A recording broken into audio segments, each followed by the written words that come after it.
Now, the first survey to build a snapshot of the size, shape and makeup of the city's creative industries workforce has been unveiled. Portsmouth's creative census was a collaboration between the city's council, the university and cultural organisation Strong Island. And Paul Gonella from there joins us now. Thanks very much for coming in, Paul. No problem. So what kind of was the point of the creative census and what is it? The idea really started about 3-4 years ago, and there were some figures around about what the makeup was of the local sort of creative industries. So businesses that do photography through to graphic design, fashion, architecture, things like that. But they were really outdated, and they were sort of touted around sometimes for good purposes and sometimes for bad. So we felt that it was time to actually get a proper idea of how big the group of people are that work and create an income and generate that part of the economy within the local area.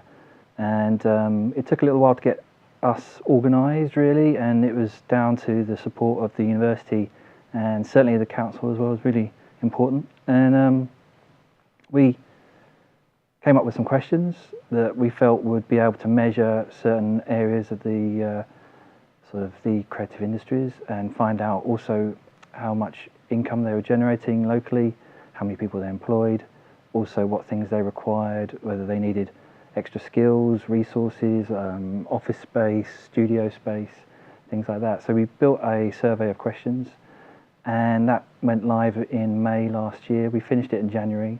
It was a little extended, and then over the spring we were collating all that information together and working with the principal lecturer of the Department of Geography at university, who turns out geography are the best people for doing statistical analysis. So for our purposes, so we ended up having all the data analysed, working out different things, and we came up with a report. And what's the report found? We had some kind of sort of lick your finger, hold it up in the air ideas of what we thought might come out, and it was quite interesting. Some of them come true and some of them not so much. One of the interesting ones was that many businesses are very small. They are sole traders. Well over 50% are sole traders, people generating income, and they have only started up very recently, so within 12 months or maybe 18 months. And one other thing that was really interesting is that of the ones that had been around a little bit longer, they'd all had growth recently, and they were 70% were actually anticipating further growth within the next financial year as well, which is very promising. Another aspect from the university's perspective that was interesting was over 30% were by graduates of the university, so they're people who have studied here, decided to stay on within the city, create a business themselves or with friends, and set themselves up. So that was quite interesting too. So I suppose what we're seeing is a lot of small start-up entrepreneurs, maybe running businesses even possibly from their home that we might not necessarily see on the high street or have a big presence out there, but they're still generating money and turnover for the city. And was there any kind of indication of what kinds of businesses were there? How varied was it? Well, we set the survey up so it was in line with the national statistics regarding what type of businesses that were included within the creative industries. So it was very heavily graphic design, photography, film production, architecture was also represented, fashion, music's also covered, but I think we didn't do a great job in really making that clear. So there's plenty of scope for us to maybe possibly do it in the future and access the sort of other areas that we didn't do. I was going to say, one of the problems with surveys like this is that it's very heavily dependent on who actually fills it in when people are kind of self-reporting.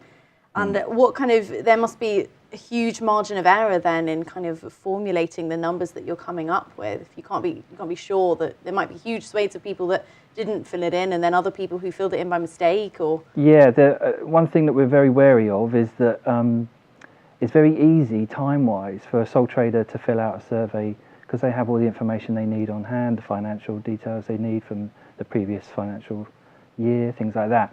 When with a larger business, not so much. But we made a special effort to reach out to businesses of a larger size and engage with them directly, hoping that they would then be able to take part.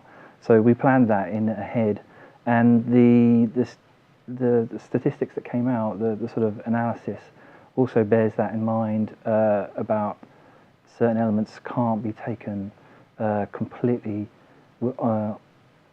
without thinking about this background behind it, about the ease for people to complete it and so on. And now you've got all this information, what are you going to do with it? Well, we've published it online in a PDF on creativecensus.co.uk, which is free to anyone to download.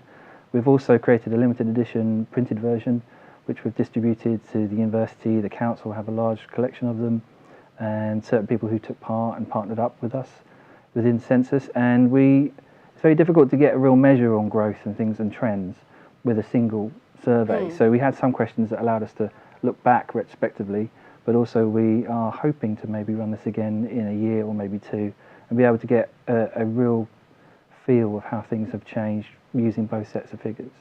And just finally, to kind of finish this up, how does the creative industries in Portsmouth compare with other sectors?